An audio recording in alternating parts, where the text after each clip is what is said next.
Russia invaded Ukraine on February 24th, 2022, the day that everything changed.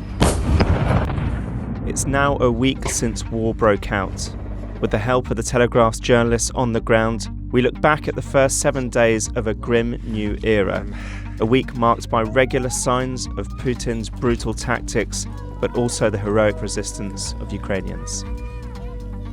On the night of February 23rd, the United Nations Security Council held an emergency meeting at the request of Ukraine. There is no purgatory for war criminals. They go straight to hell, Ambassador. It was a last-ditch attempt to dissuade Russia from invading. President Putin, in the name of humanity, bring your troops back to Russia. Do not allow to start in Europe what could be the worst war since the beginning of the century. Despite the pleas, there wasn't much hope in President Zelensky's words. Сегодня я инициировал телефонный разговор с президентом Российской Федерации. Результат – тишина. Хотя тишина должна быть на Донбассе. Нужно остановиться, пока не поздно. И если руководство России не хочет ради мира садиться за стол с нами, возможно, оно сядет за стол с вами. The words the world was dreading. Ее цель – защита людей, которые на протяжении 8 лет подвергаются издевательствам, геноциду со стороны киевского режима.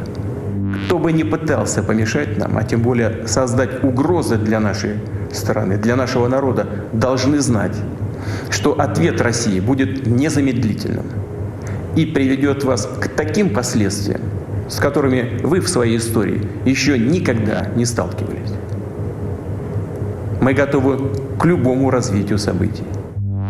Shortly after Putin declared war, eyewitnesses filmed the first explosions across eastern Ukraine. On the southern border with Russia-annexed Crimea, CCTV captured the moment tanks and armoured vehicles entered. Attacks were recorded as far west as Ivano-Frankivsk.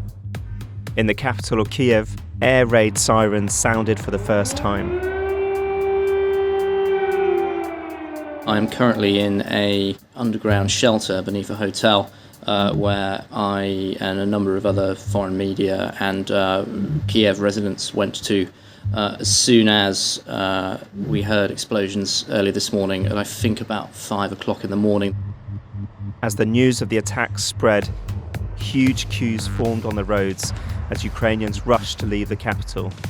Our senior foreign correspondent was in Kramatorsk in the east. As far as we understand, the Russians' main thrusts have been in areas outside the old war zone in the Donbass. So we're seeing attacks on to the north towards Kiev, into Kharkiv in the northeast, down in the Donbass in the old front line. There's been a lot of shelling. We heard it quite distantly in the morning. It doesn't sound like they've made any major thrusts, with the exception of towards Mariupol. By Thursday afternoon, Russian troops had taken control of one of Kiev's airports in Hostomel after launching a large air assault operation. Signs of resistance started to emerge too. A Ukrainian woman confronted a soldier, asked him what he was doing there, and told him, "You should put sunflower seeds in your pockets so that they will grow on Ukrainian land after you die." Fighting in Kharkiv continued into the night. But despite significant gains, MOD intelligence at this point suggested Russia probably hadn't achieved its goals for day one.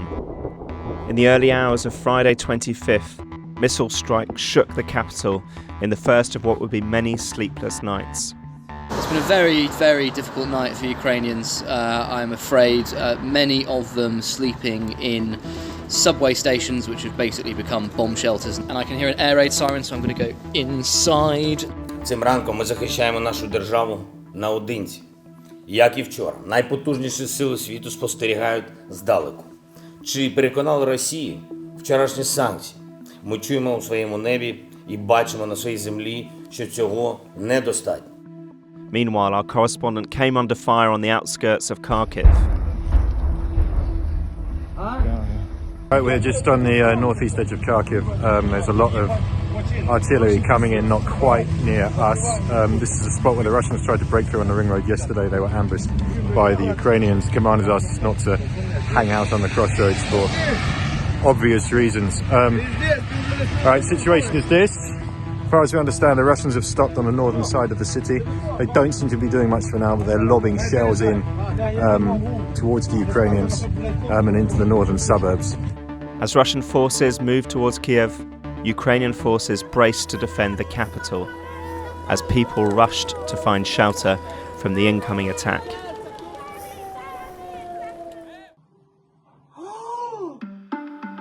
This disturbing video appeared to show the moment a Russian tank purposely drove over a moving car with an elderly man inside. Miraculously, he survived. Despite fighting and explosions reported around the capital, it appeared Ukraine had fended off the attack for now. Всім добрий вечір. Лідер фракції тут, голова Офісу президента тут, прем'єр-міністр Шмигаль тут, Подоляк тут, президент тут. Всі ми тут, наші військові тут, громадяни суспільства тут, всі ми тут. Захищаємо нашу незалежність, нашу державу. І так буде й далі. Слава нашим захисникам, слава нашим захисницям. Слава Україні! Героям слава!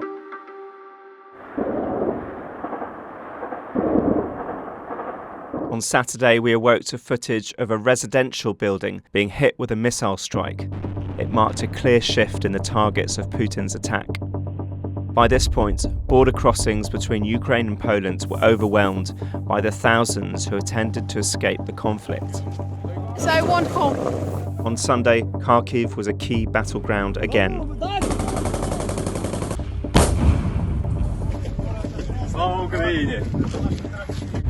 Talking to some locals, they said the Russians dismounted and dispersed in this residential area.